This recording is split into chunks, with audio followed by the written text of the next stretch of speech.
I picked up the Amazon Basics 10 cup pitcher and filter that I have here in replacement of my Brita pitcher, which I did a whole review on.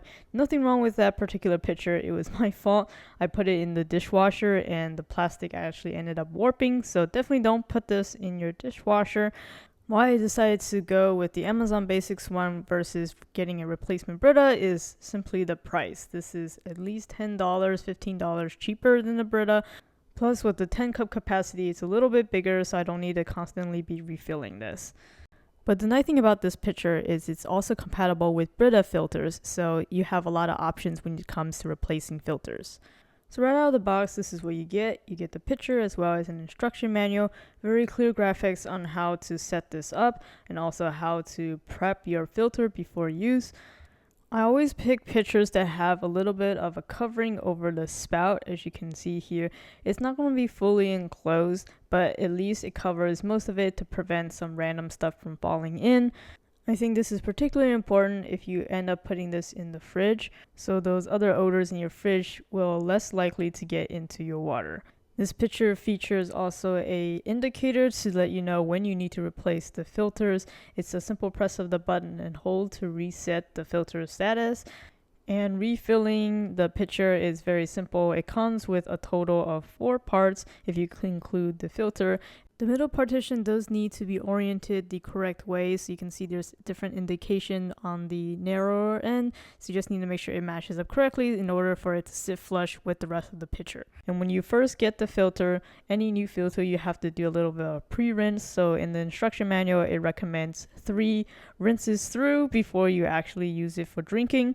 The water filters through at a reasonable pace. You definitely don't want it to be filtering through too fast, otherwise I question whether or not it's really doing a good job of filtering. But I would say to fill up to the recommended line, which is, roughly here, then it would take maybe about 3 to 5 minutes. In comparison to the Brita pitcher I used to own, it's a little bit of a hassle to refill because you have to remove the entire lid and you leave pretty much the entire surface exposed, whereas the Brita, it was just the refilling portion that you could just quickly lift up. But again, with the cheaper price, I am willing to live with this. Something that did bother me when I first got it is that the actual middle partition kept on getting stuck with the lid. So it was coming out whenever I wanted to refill, and it was kind of annoying. But I think the workaround is that when you first get it, you just kind of dampen the outside of this middle partition so that it will adhere to the rest of the pitcher versus the lid when you're trying to pull out. So now I've owned this pitcher for about 3 months now, and I've had to replace the filter once. I would say the filters last roughly 2 months, and the indicator was pretty accurate, and when I could tell that the water taste wasn't as nice and crisp as before. So about a 2-month lifespan for the filter.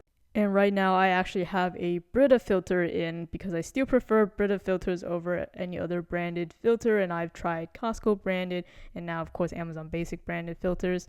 So I still think Brita filters are the king if you want the best tasting water, though the Amazon Basics filter wasn't bad either. Overall, I think this is a good buy. It's really easy to assemble and also disassemble when you need to clean it. It's a good size, it's easy to pour. I can even pour into my narrow mouth water bottle here. So a good value for the price. As usual, this product's link will be in the description alongside the Brita pitcher one that I reviewed previously. Thank you for watching.